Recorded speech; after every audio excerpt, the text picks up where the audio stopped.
Les contes farfelus.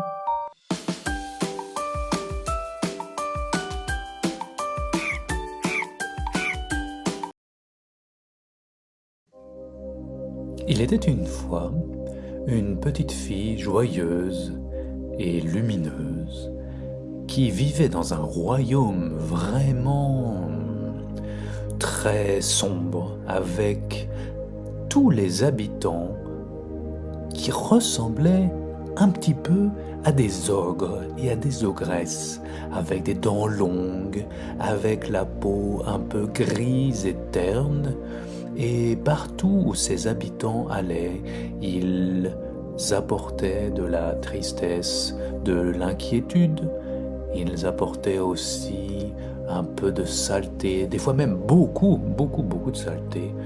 Ils ne s'en rendaient même pas compte. Par exemple, comment dire, si vous voyez un jour un ogre de ce monde, eh bien c'est très facile à reconnaître. Il est assez costaud, plutôt grand et gras, et il grommelle, il parle un peu comme ça en marmonnant.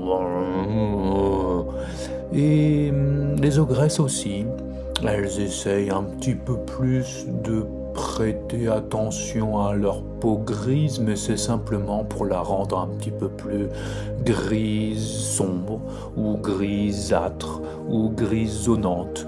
En fait, ces ogres et ces ogresses passaient leur temps à essayer de rendre le monde un peu plus gris. Et dans ce royaume, la petite fille joyeuse et lumineuse amenait avec elle toutes les couleurs de l'univers. Le rouge, le jaune, le rose, le vert, le bleu et toutes les autres couleurs auxquelles vous avez déjà pensé. Le mauve peut-être par exemple, ou le rose fuchsia, ou peut-être le jaune d'or, ou... enfin bref, vous avez compris. Elle dansait, et quand elle dansait, tout était merveilleux autour d'elle.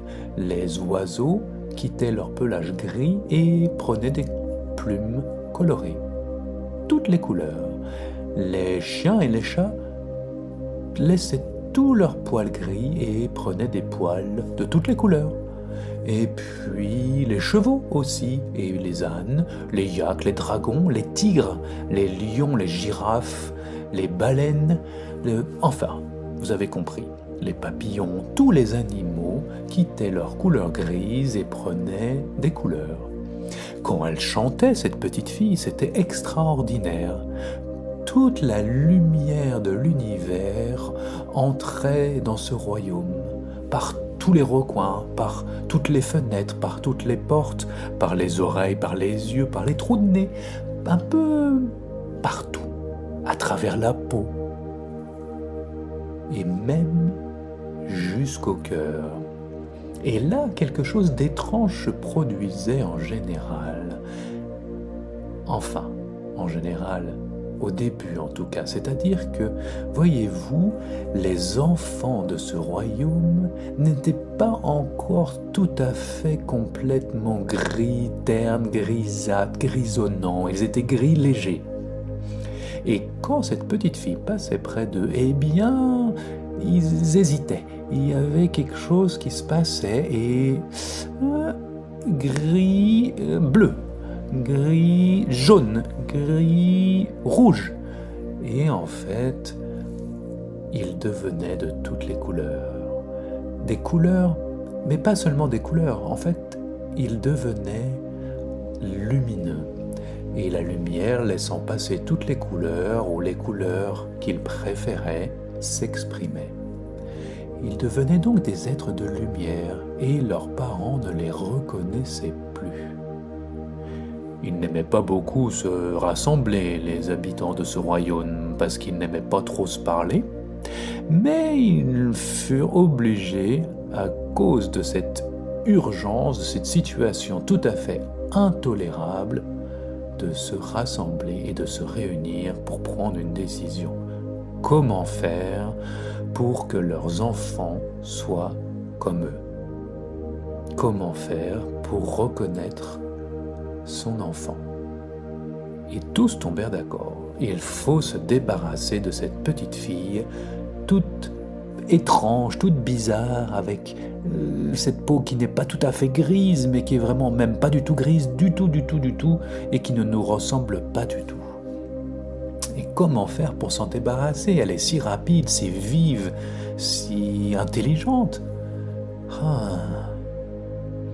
Et à ce moment-là, une vieille ogresse, toute grise, vraiment grise, mais même plus grisâtre, c'est un gris avec du vert, du noir un peu moisi. Et cette vieille ogresse a dit « Moi, je sais comment faire. Je vais lui jeter le sort le plus pernicieux qui soit. C'est un sort qui va la transformer en petite ogresse. » Alors là, tout le monde applaudit. Ils n'applaudissaient jamais d'ordinaire, mais là, ils applaudirent. Il y en a même qui commencèrent à pousser quelques cris de joie, mais ils eurent de la part des autres ogres et ogresses des regards bien méchants pour leur faire comprendre que le rire et les éclats de joie n'étaient pas bienvenus du tout. Et ils reprirent leur bobine tout à fait renfrognée, triste et désabusée. Mais cette réunion était un succès. Et la vieille ogresse décida, très intelligemment selon elle, d'aller sur le chemin que prenait tous les matins la petite fille, et en particulier un pont. Ce pont, la petite fille l'utilisait tous les jours, et la vieille ogresse se mit là, en plein milieu du pont, et l'attendit. Et bien entendu, au beau matin, la petite fille arriva en dansant, sautillant, et vit l'ogresse devant elle. Elle dansait, sautillait, et la vieille ogresse fera... Et elle jeta un sort. La petite fille sourcilla à peine, rigola un petit coup, sauta sur le côté, et évita le sort.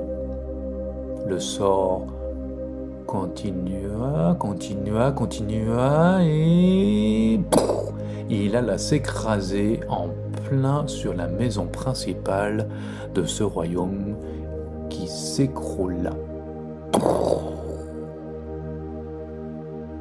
La vieille ogresse était complètement affolée, alla vite à la maison, puis se rappela ses bonnes manières. Les autres, rien à faire. Et donc elle repartit à la recherche de la petite fille, mais celle-ci n'était déjà plus là. Et bien entendu, là où elle était, tous les enfants prenaient de la couleur, de la lumière, et commencèrent à la suivre en dansant et en sautillant.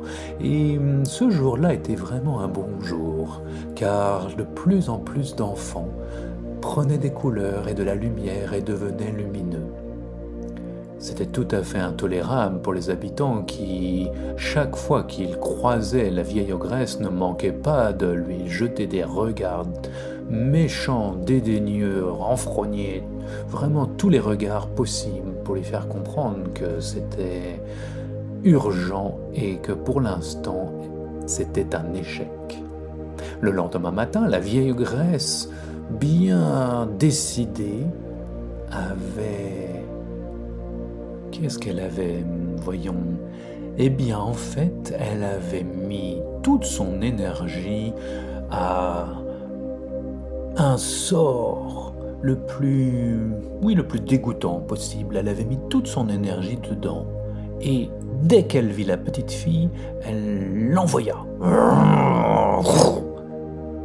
La petite fille, exactement comme la fois passée, sourcilla un tout petit peu en riant et hop, sauta par-dessus.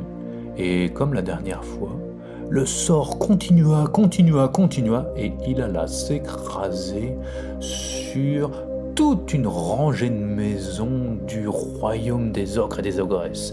Et presque toute la ville s'écroula. Complètement affolée, l'ogresse commença à aller vers les maisons et puis elle se rappela ses bonnes manières d'ogresse, on devrait dire plutôt... Oui, on devrait dire ses mauvaises manières, et elle repartit en courant dans l'autre direction après la petite fille, car on ne s'intéresse pas aux gens et à ce qui a pu leur arriver. Enfin bon, la petite fille. Mais où était donc la petite fille? Que faisait-elle? Elle était en train de monter sur une corde lumineuse. Mais ce n'était pas une corde, c'était une échelle de lumière qui montait au ciel. Et elle grimpait. Ben, elle passa à travers un nuage, un autre, et on ne l'a... Mais elle avait disparu. En fait, la petite fille continuait à monter sur une échelle de lumière, car elle voulait rendre visite à un royaume qui se trouvait tout là-haut dans un autre univers. Elle monta, et enfin arriva dans une vaste plaine avec des prairies vertes couvertes de fleurs de toutes les couleurs, un ciel bleu lumineux, un soleil éclatant et des habitants souriants, joyeux. Il n'y avait pas beaucoup de villes ni beaucoup de maisons, simplement ici ou là des petites habitations très agréables, très jolies, et puis surtout beaucoup de sourires dans ce monde, et puis des gens simples qui se disaient bonjour, comment vas-tu? Bonjour, bien le bonjour, merci beaucoup, et toi, comment vas-tu? Oh, excellent. Et tout le monde s'entraidait, tout le monde vivait ensemble de manière harmonieuse. Elle dit bonjour à tous les habitants et voulut leur demander conseil. Elle alla donc, cette petite fille, en direction d'un arbre immense, l'arbre où tous les habitants de ce royaume se réunissaient lorsqu'ils avaient une question, un conseil à recevoir, un événement important, quelque chose à annoncer, à célébrer. Et il y avait beaucoup de choses à célébrer dans ce royaume. La petite fille alla donc auprès du grand arbre et tous les habitants la retrouvèrent. Elle leur parla de son monde et de tous ces ogres, de tous ces ogresses, de tous ces gens gris et ternes et de ce qu'ils avaient en fait imaginé pour se débarrasser d'elle, pour se débarrasser de leurs propres enfants. Alors, le roi, la reine du jour, car dans ce royaume il y avait un roi et une reine du jour, éclatèrent de rire, tous les deux ensemble, un grand éclat de rire. Et la petite fille comprit immédiatement. Elle les salua, tout le monde ria, tout le monde salua, et la petite fille repartit. Elle redescendit sa grande échelle lumineuse, et quand elle arriva tout en bas, dans le monde des ogres et des ogresses gris et ternes, elle alla trouver la vieille ogresse et éclata de rire. La vieille ogresse, complètement désemparée, suffoquée, partit en courant. Et pendant qu'elle courait, ses pieds commençaient à se colorer, à devenir transparents, lumineux, à prendre les couleurs qui venaient, puis ses mains, puis son cou, mais ça, elle ne le voyait pas. Elle voyait seulement les mains, les pieds et les bras petit à petit Son nez, elle voyait un peu son nez, je ne sais pas comment elle faisait, mais son nez devenait aussi lumineux. En fait, tout son corps était en train de devenir lumière, et elle riait à gorge déployée, sans faire exprès, sans le vouloir. Et petit à petit, même son cœur, son cœur-esprit commença à rire. Et partout où elle allait, dans toutes les rues, en courant, riant, tous les habitants commencèrent à rire, sans faire exprès, sans le vouloir. Et petit à petit, en le voulant vraiment avec tout leur cœur-esprit. Et tout le royaume ria, tout le royaume dansa, et tous les gens se réunirent et firent une grande danse ensemble avec les enfants, tous les enfants, de toutes les couleurs, de toutes les lumières. et tous les adultes, tous les ogres ogresses étaient devenus lumineux. Tout le royaume devint lumineux.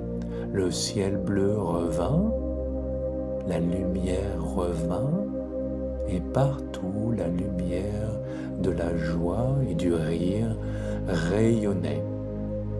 Et tout le monde riait. Et voilà, c'était le deuxième épisode des contes farfelus, improvisés, racontés par Relax Pezzo. Merci et à bientôt!